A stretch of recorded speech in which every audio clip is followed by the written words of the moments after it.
My name is Kevin Morley. I'm the Public Information Officer for the Barnstable County Regional Emergency Planning Committee. And as storms go, this is a good one because we haven't lost any power. We didn't have to open our emergency shelters or activate our emergency management system. As far as I know, any kind of highway conditions have been improving as the crews get to work. No major accidents that we've heard of. There was a incident in Falmouth where a pole was hit and several customers lost power. But in general, it's been what we like to call a good storm.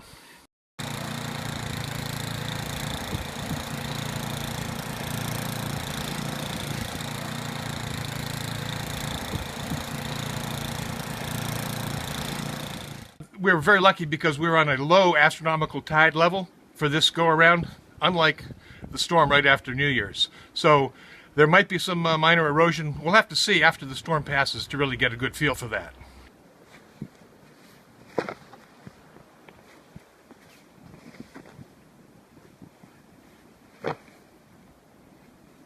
Well, of course, with the wind we have coming out of the north, the drifting has been a problem.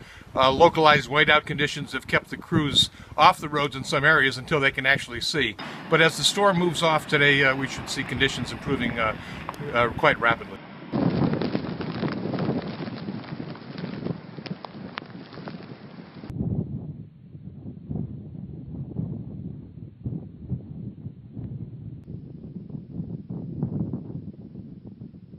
About 21 hours later, on Wednesday, the 22nd of January, we're up here above the Falmouth.